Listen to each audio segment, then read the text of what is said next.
Alright, y'all, listen, man. It's been 4 days. I planned on uploading yesterday. I couldn't do it. Just busy as hell. That's all it's literally been. That's literally all it's been. I've just been really busy. But I will always find time to make y'all a video. You feel what I'm saying? You know, once again, basketball's at that point where it's like, it's just complete fucking nothing. I know a couple things has happened. I haven't really touched base on it. I haven't really wanted to make a video on it because I've been at work, and when I wanted to make a video on it, I was at work. So Lauri Markkanen going to the Cavs, I think that's a really weird deal. They still have Kevin Love. Kevin Love doesn't want to get a buyout. He doesn't want to do a contract buyout because he still wants his bag. I mean, I'm gonna keep it a buck. I would do the same thing. But it's just basically about to be 2 years of him whining, crying, basically talking about how he's sorry, and then doing the same thing over and over again. It's an endless cycle. Just like Ben Simmons, it's an endless cycle for Kevin Love. He's got his own cycle. But that's besides the point. I've been watching a few things. I've been watching just stuff that isn't basketball, you know, Big Brother Challenge, just other shit. I actually really wanted to rewatch SpongeBob and Regular Show for some reason, and I still haven't got to that. I don't know. What I'm here today is I want to talk about my predictions for the playoffs. I know what you're thinking, the playoffs aren't until April. Now, but I want to do my seeding predictions right now because obviously I did my video on the NBA awards. So if I wanted to do that, I might as well do this video. But strictly today, I'm going to focus on the Eastern Conference. The Western Conference for another video. That's way more harder to structure than the Eastern Conference because the Western Conference is just straight competition, bro. Just all across the board, just straight competition. I feel like the East is going to be a little bit more easier, so I'm going to start with this one. And I'm going to start with number 8. Please, okay, disclaimer. This is my opinion.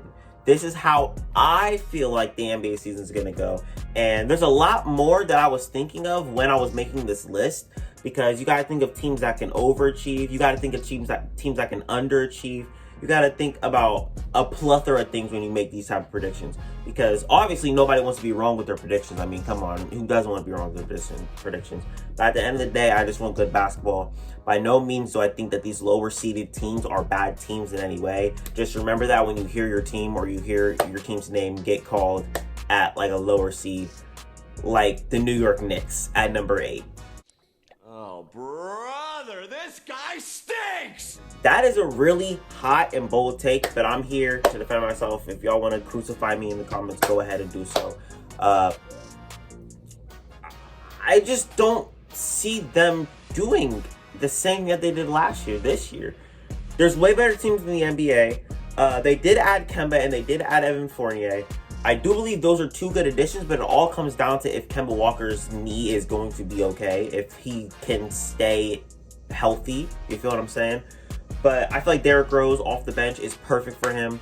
I just feel like if it comes down to it, if Kemba Walker gets injured, Derrick Rose could have to carry the load again. Obviously, he has Evan Fournier and a guy who is strictly offense and who can strictly shoot the ball. But Derrick Rose is going to have to carry the load once again, and I feel like that could be detrimental to this Knicks team.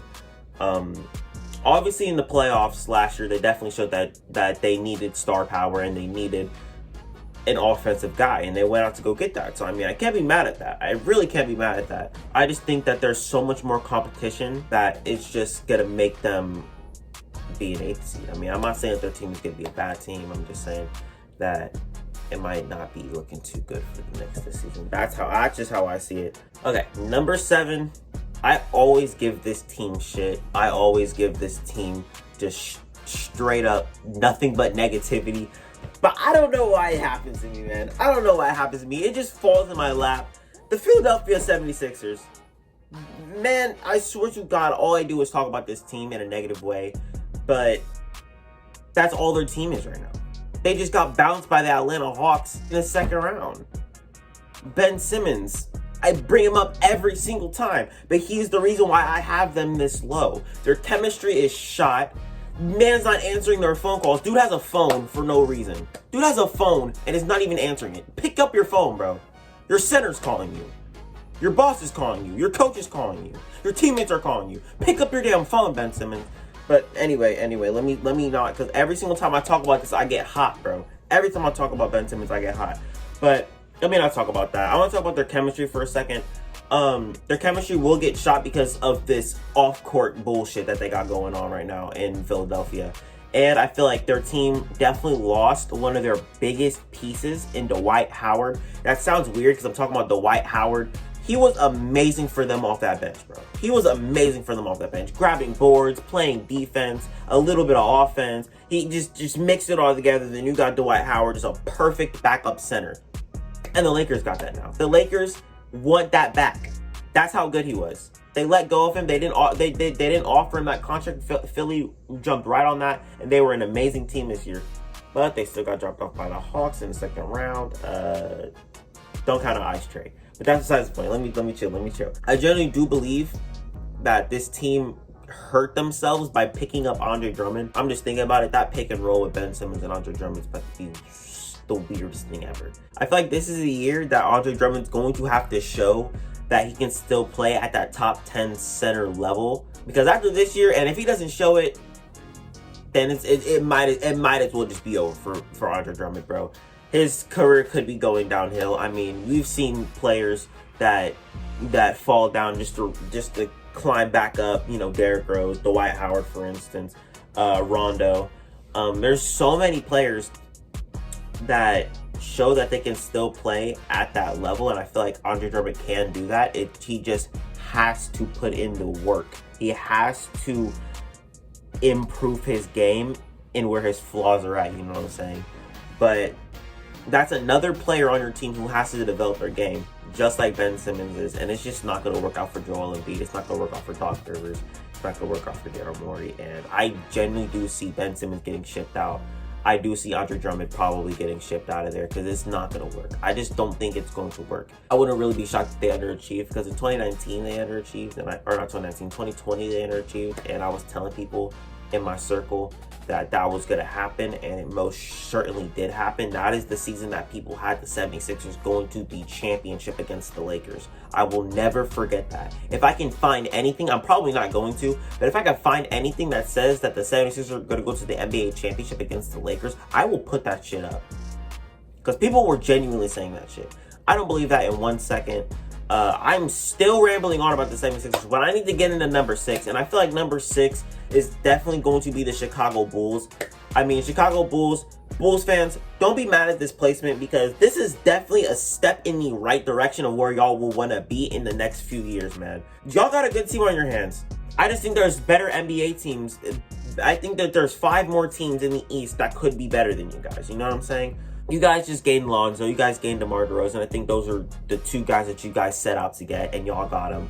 Y'all still got Alex Caruso, and y'all just got Derrick Jones Jr. I don't see how y'all do not make the playoffs this year. You know what I'm saying? Y'all have a good coach in Billy Donovan. He's a strictly offensive coach, but in my opinion, I feel like you guys are gonna need to pick up the pace on the defense, you know what I'm saying? Because obviously Lonzo's not a bad defender, and obviously Lonzo's not a bad playmaker either. I just feel like with his playmaking, he can only playmake off of, I don't want to say the fast break, but he's a really good fast break playmaker. Now in the front court, I'm not too sure about that. I think he's pretty average in the front court. Most definitely during fast breaks, and in the back court, bro, that man can playmake. I'm not even gonna lie, and I'm not gonna take anything away from this man Lonzo, because y'all got a good point guard. Y'all got the best point guard in free agency. So y'all should be happy. I feel like y'all could be happy with this placement. I'm happy with this placement, and I feel like that's exactly where they're going to land, because their team is not bad at all. They got Vooch, Zach LaVine, Kobe White, Patrick Williams, and Lonzo Ball on their team. Bro, you cannot fuck that up. You can't fuck that up. At my number 5 spot, I most definitely feel like this team could shock a lot of people. I feel like this team is most definitely one of the teams to look out for when it comes to the playoffs. They're a really young team. They just got a new coach. Since I can see this team getting out of the first round, it's the Boston Celtics, man. I mean, come on. Do I really have to talk about my Boston Celtics, man? I mean, come on, bro. Number 5 is I get it! We have one of the deepest teams in the East, and I will genuinely say that we got Dennis Schroeder off our bench. We probably got Josh Richardson off our bench. I personally want to start Aaron Naismith because of our spacing. I don't really want Josh Richardson playing the 2 with Marcus Smart playing the 1. I don't think our spacing on our starting lineup is going to be any good if we don't start Naismith, because he's just a pure shooter. I feel like if we do run that starting 5, I believe that Josh Richardson, Dennis Schroeder, Romeo Langford, Al Horford, and a 4. I really wanted to get Kevin Love. I feel like Kevin Love would be perfect for our bench. Just a guy who can come in, stretch the floor at the 4 on our bench, because we need a 4 off our bench. Is basically how it's gonna go. But I feel like that would be good. His leadership, championship experience, playoff experience for our guys. I feel like that would not let us down. I need to stop talking about my Celtics, bro. For real, bro. Because people will get pissed. People are going to get pissed. Number 4 spot, man. I got the Atlanta Hawks, bro. They surprised me this season. They surprised me last season, and I would not be surprised if they do the same thing this season. They have a full season this year with Nate McMillan.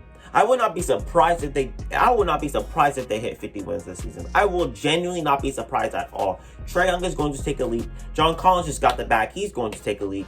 And I don't see how this team doesn't make the playoffs. I don't see how this team doesn't do better than they did last year. They went 41-31 last year.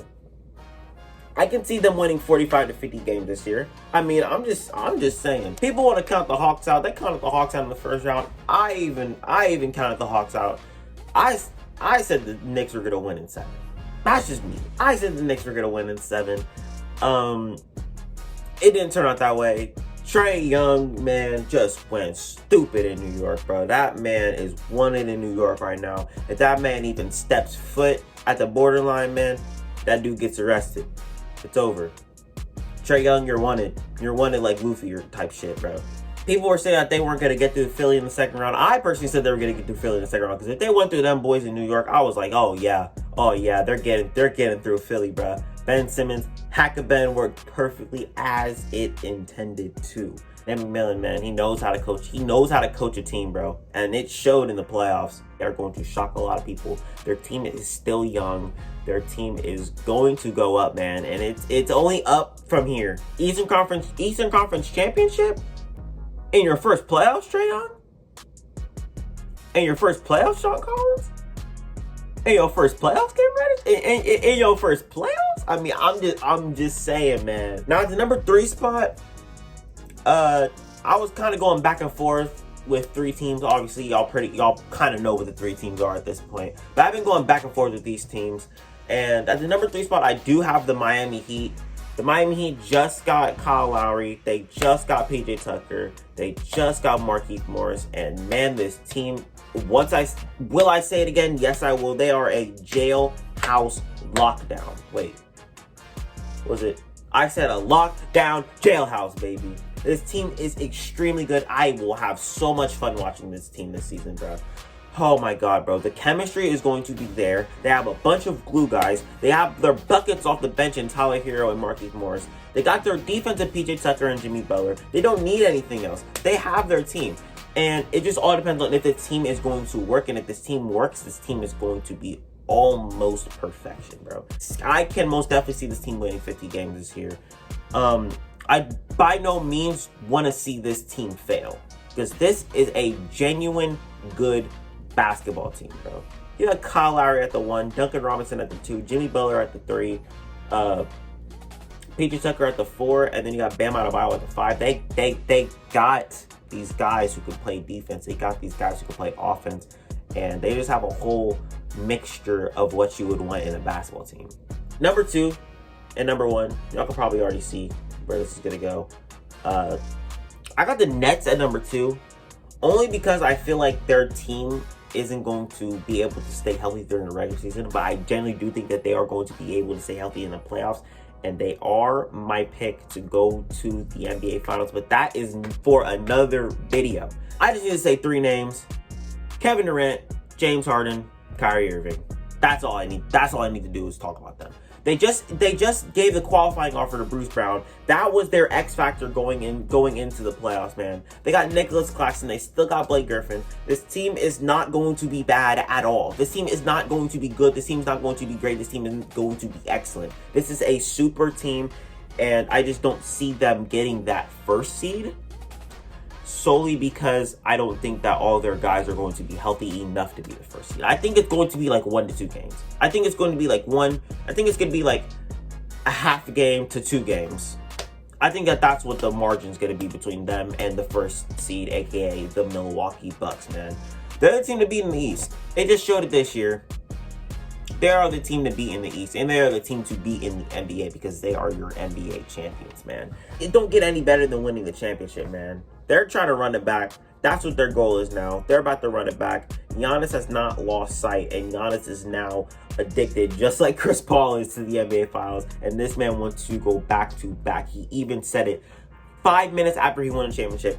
Hugged Mike Budenholzer and said, "We're about to run this shit back." He literally said it. But that's what I got for y'all today.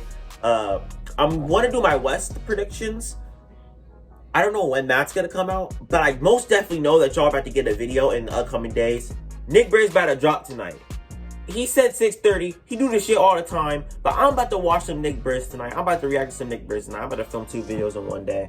I don't think I've ever done that before in my goddamn life, but if y'all see me in the same clothes, I'm not dirty. I'm not nasty. I take showers. Just shut the fuck up, okay? I'm out of here. I'll see y'all later. Peace. Yeah, and another thing, I forgot to tell y'all about 9 through 15. Here they are right here. There's nothing to really talk about. These teams are not even gonna make the fucking playoffs, so there's really nothing to talk about. And I got the reasons why right next to it, just so I don't want to make this video too long. But there you guys go. Now I'm really out of here. Shit.